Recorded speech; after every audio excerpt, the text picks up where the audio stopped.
Nous sommes très heureux de vous retrouver sur Medi 1. Bienvenue dans l'invité de la rédaction. Réduire le chômage, éliminer la pauvreté, relancer le secteur privé et booster la croissance, tels sont les avantages que l'entrepreneuriat peut apporter au continent africain. Quelle contribution des travailleurs à la retraite et quels défis pour la création et la gestion d'entreprises. On en parle avec un spécialiste, Dr Samuel Maté est avec nous. Bienvenue sur notre plateau. Merci beaucoup Thomas et bien de choses aux téléspectateurs de Medi TV. Très bien, vous êtes économiste. Avec nous allons parler un peu des réalités des travailleurs à la retraite en lien bien entendu avec la création et la gestion d'entreprise. Alors pour plusieurs personnes, lorsqu'elles vont à la retraite, c'est dans la joie parce qu'après plusieurs années, on peut se reposer de ses œuvres. Par contre, il y en a, c'est avec des grincements de dents quand on sent que certaines personnes se retrouvent dans la précarité. Comment est-ce qu'on peut expliquer ce paradoxe? Après avoir suffisamment longtemps travaillé, on se retrouve confronté à la précarité demain. Mais écoutez tout le monde, il y a trois choses qu'il faut savoir qui rend la retraite pénible en Afrique. La première chose qu'il faut savoir, c'est que généralement en Afrique, la retraite elle n'est pas bien préparée. Est-ce que vous voyez? Parce que notre contexte culturel et environnemental fait que même à la retraite, contrairement à l'Occident, même à la retraite, les gens se retrouvent avec des enfants en bas âge, les gens se retrouvent en train de prendre soin des enfants de son petit frère qui est décédé, sa nièce, sa cousine, sa maman est encore chez lui, etc. Les gens se retrouvent dans ce genre de situation. Okay? Donc, ce qui fait que la retraite, même si tu as la volonté de bien la préparer, les chocs externes et l'environnement culturel fait que tu es obligé de continuer de dépenser à un niveau très élevé. La deuxième chose avec la retraite en Afrique, c'est les retraites de ceux qui ne sont pas fonctionnaires. Moi-même qui vous parle, Thomas, j'ai travaillé dans une entreprise où pendant 6 mois, on avait des arriérés de salaire de 6 mois. Et récemment, j'ai un ami qui a travaillé pendant 35 ans dans une entreprise pour se rendre compte que l'entreprise lui retirait l'argent de la retraite, mais ne versait pas la CNPS.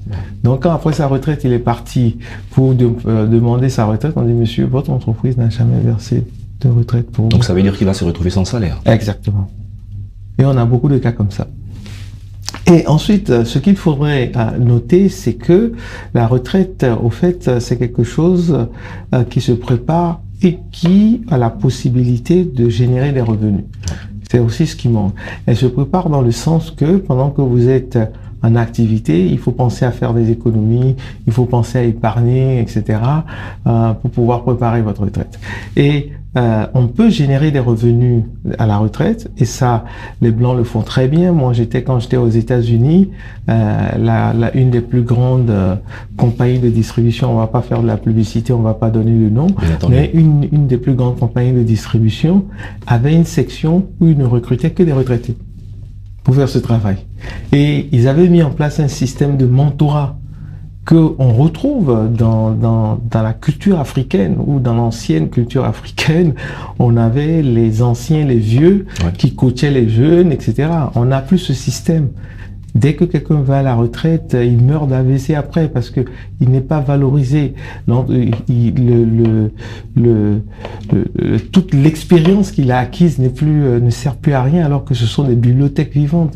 Donc voilà un peu ce qu'on a avec le problème de retraite. Est-ce que pendant qu'un travailleur est en service, il peut déjà penser à la création d'une entreprise de telle sorte qu'une fois à la retraite, il puisse continuer de développer cette entreprise? C'est ce qu'on conseille, c'est ce que nous on fait avec ceux qui viennent à la FAFED pour notre ONG pour se faire accompagner. Donc on a des formations, on a des accompagnements sur mesure, etc. Mais il faut savoir, encore une fois, raison garder. Dans le cas, par exemple, de beaucoup de fonctionnaires, si vous êtes fonctionnaire, c'est-à-dire si vous travaillez pour l'État de Côte d'Ivoire ou l'État de votre pays, il y a des choses qu'on ne peut pas faire pendant qu'on est en service. Oui, si vous êtes fonctionnaire et que vous êtes en service, vous ne pouvez pas créer l'entreprise, sauf dans le domaine agricole. Voilà ce que la loi dit en Côte d'Ivoire. Et je pense que cette loi est similaire dans beaucoup de pays. Mais par contre, votre femme peut gérer l'activité, vous pouvez créer ça au nom de votre femme. Après, le problème, c'est que si elle part avec un autre, donc il faut, il y a des choses comme ça que les gens font. On peut le faire. Est-ce que finalement, quand on part à la retraite, avec le poids de l'âge, on a toujours la même force pour pouvoir démarrer une activité quand on sait que beaucoup de retraités, parfois, se retrouvent être des personnes du troisième âge. On se repose à la retraite. S'il faut venir encore monter une entreprise, est-ce qu'il y a de fortes chances qu'on y arrive? Non, c'est pour ça que, justement, vous avez parlé du poids de l'âge. Ça, c'est le titre de mon récent ouvrage que je suis en train de dédicacer actuellement dans une structure de distribution de la place. Il y a ce poids, il y a des choses qu'on ne peut plus arriver à faire. Tu peux plus courir aussi vite que quand tu avais 20 ans, 30 ans.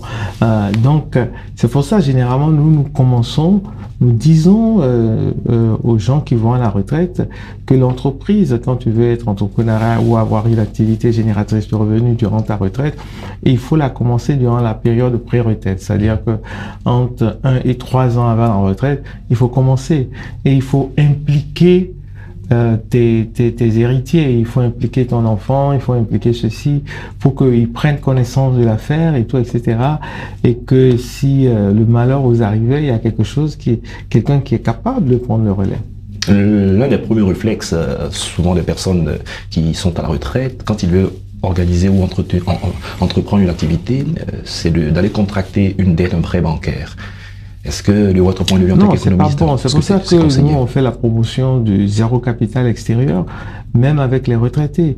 Parce que aujourd'hui, si vous allez contracter une dette dans un circuit normal, parce qu'aujourd'hui, il y a un phénomène, on avait appelé en Côte d'Ivoire les phénomènes d'agro-business. Aujourd'hui, on a les phénomènes des sites internet de prêts en ligne illégaux, qui ne sont pas les prêts en ligne des banques traditionnelles ni des opérateurs mobiles, mais des sociétés X qui s'ouvrent sur les prêts en ligne et qui anarquent.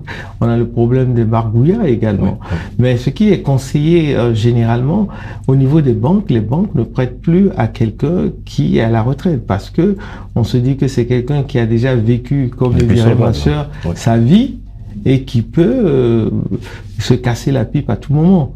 Donc ça, c'est un risque pour la banque. Donc même si vous avez donc une bonne situation financière, les banques seront vraiment, ça sera difficile pour qu'ils vous prêtent. Donc vous êtes obligé de recourir à d'autres approches comme ce que nous on enseigne, le capital zéro. Sans apport extérieur, si le retraité n'a pas de moyens, va-t-il emprunter avec ses enfants, avec une tierce personne? C'est un capital extérieur. Oui, bon, c'est pour ça que nous disons qu'il faut commencer quelque chose avec zéro capital extérieur. Quels sont les avantages de commencer avec zéro capital extérieur? Mais écoutez, il y a 3 avantages. Déjà, quand tu commences avec zéro capital, nous, on est en train de signer un partenariat avec une microfinance qui veut qu'on forme toutes ces commerçants, ces personnes morales au zéro capital extérieur. Parce que quand tu commences avec zéro capital extérieur, premièrement, ce qu'il y a, c'est que tu as une certaine liberté de pouvoir démarrer ton activité. Il faut comprendre que le banquier préfère une personne qui a commencé, qui est en activité, même qui ne vient déposer que 200 000 par mois, qu'une personne qui est assise, qui n'a pas commencé et qui dit j'ai un grand projet dans la tête et qui n'a pas de capacité à épargner, qui n'a rien. Et donc c'est pour ça que quand tu te transformes, tu fais, parce qu'il faut faire attention, Thomas. Nous ne disons pas qu'il ne faut jamais emprunter de la banque. Non.